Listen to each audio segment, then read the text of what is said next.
యేసు ఏమి ధరించాడు? మనకు తెలిసిన యేసు చిత్రం తప్పు కావచ్చు. ఆయనను సాధారణంగా లేత రంగు దుస్తులలో చూపిస్తారు. ఆయన పొడవుగా, తెల్లటి చర్మంతో, కొద్దిగా గిరజాల జుట్టుతో చూపిస్తారు. మరొక వైవిధ్యం సాధారణంగా క్రీస్తు బాధ యొక్క ఇతివృత్తానికి సంబంధించినది. తరువాత ఆయనను కృశించి నడుము మాత్రమే ధరించి చూపిస్తారు. కానీ ఆయన ఇంకా తెల్లటి చర్మంతో పొడవుగా ఉంటాడు. ఇది కానానికల్ శైలి అని పిలవబడేది. ఒక యూరోపియన్ సాధారణంగా క్రీస్తులో మరొక యూరోపియన్ను చూస్తాడు. క్రైస్తవ మతం ప్రారంభంలో ఇది క్రీస్తును నాయకుడిగా అంగీకరించడానికి సహాయపడింది. శాస్త్రవేత్తలు చాలా కాలంగా ఈ చిత్రాన్ని సవాలు చేయడానికి ప్రయత్నించారు. 2001లో BBC దేవుని కుమారుడు అనే డాక్యుమెంటరీని విడుదల చేసింది. యేసు ముఖాన్ని పునర్నిర్మించడానికి ఇది తీవ్రమైన ప్రయత్నం చేసింది.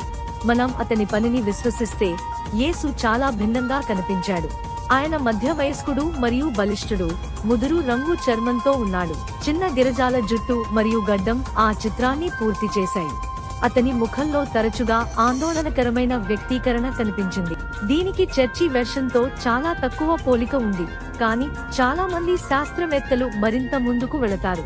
పురాతన వనరులను ఉపయోగించి వారు నిజమైన రూపాన్ని తిరిగి సృష్టిస్తారు. ఇప్పుడు యేసు పూర్తిగా భిన్నమైన వ్యక్తిగా కనిపిస్తాడు.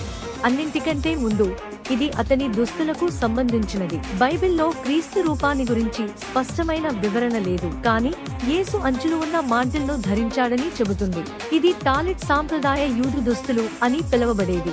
నేడు యూదులు ఇప్పటికీ ప్రార్థనల సమయంలో దీనిని ధరిస్తారు. కానీ ఆ రోజుల్లో తెల్లటి వస్త్రం చాలా అరుదు మరియు ఖరీదైనది. సంపన్నులు మాత్రమే పూర్తిగా తెల్లబడిన బట్టలు ధరించేవారు. యేసు చెప్పులు మరియు మోకాళ్ల వరకు ఉండే ట్యూనిక్ కూడా ధరించాడు. పురుషుల వస్త్రాలు పరిమాణంలో మారవచ్చు. అప్పట్లో వస్త్రం ఖరీదైనది, ధనవంతులకు పొడవాటి దుస్తులు విలాసవంతమైనవి. ఇది ఒక సాధారణ ప్రయాణ బోధకుడు భరించగలిగేది కాదు.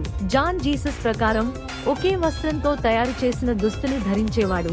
ఇది సాధారణం కాదు. వీధిలో ధరించే దుస్తులు సాధారణంగా 2 ముక్కలతో తయారు చేయబడేవి. ఒకటే ముక్క దుస్తులు పిల్లలకు లేదా లోదుస్తులుగా ధరించేవి.